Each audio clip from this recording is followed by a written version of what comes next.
Hi, this is Sonia with Artsy Solutions, and welcome to Junk Journal January 2025. And it's hosted by Meg Journals, and I have a link in the description that'll take you to her YouTube channel where you can get the Junk Journal January prompt list. And there are other collaborators who are also participating, and on each one of theirs, some of them are also providing freebie digitals and stuff that you can use to play along with your Junk Journal January. So go check them out, as well as all the other people who it's like an open collab kind of deal. So, and if you do decide that you want to do Junk Journal January and you want to share it on social media, you just use hashtag Junk Journal January, and that way everybody can see it. So today I'm going to be doing days 3 through 6, and I'm just going to put some music on and for each prompt, and I'm just going to have it in a sped up version. So for number 3, for tickets, I've decided to do a like a travel theme. So let me just go ahead and get started.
Okay, so now I've finished all the prompts, and this is the travel theme for day 3. We have like passport, it's got like different stamps and things like that.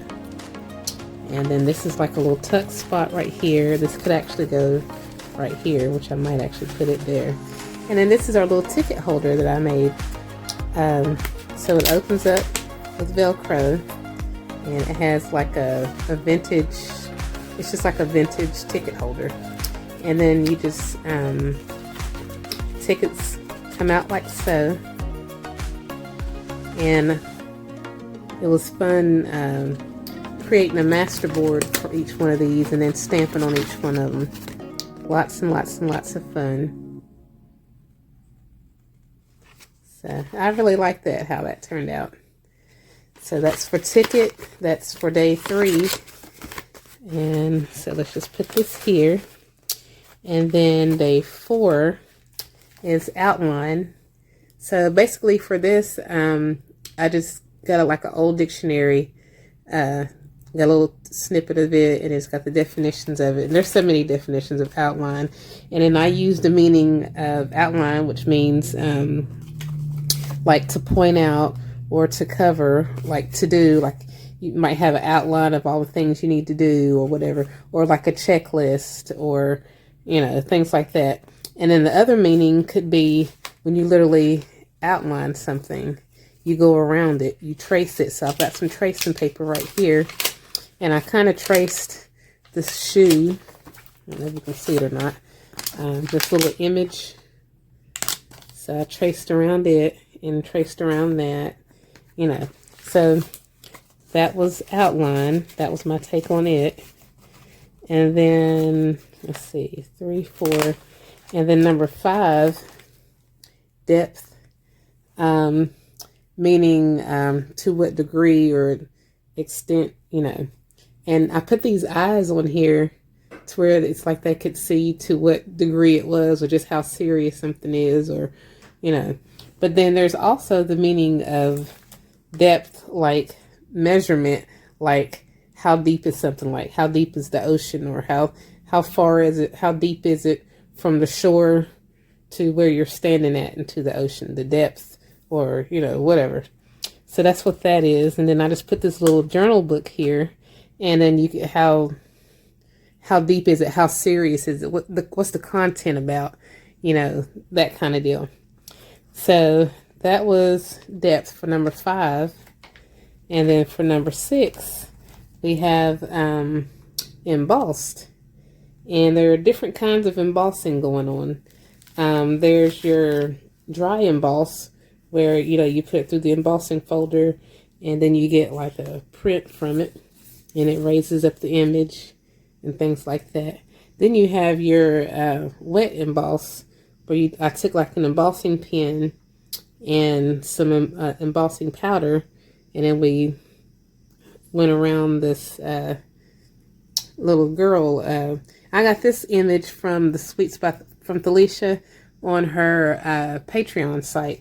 And I've used that image before in a different project, but I still had like a few of them left, and I wanted to use that one. And then I just took a little piece of paper and then just like folded it to create like this 3-dimensional dress. And I just thought that was kind of cute. But yeah, we have a lot of embossing going on in here and in here. Yeah. So that's days 3 through 6 of the Junk Journal January. And if you want to participate, like I said, I'll have a link in the description where you can get the prompt for the Junk Journal January challenge. And it's through Meg Journals. And if you decide to participate, then just use the hashtag Junk Journal January. And yeah, that's pretty much it. So I thank all you guys for watching. Thank you to my new subscribers. And if you haven't subscribed already, please do. That's always great. And please like, comment, share. And thanks for watching.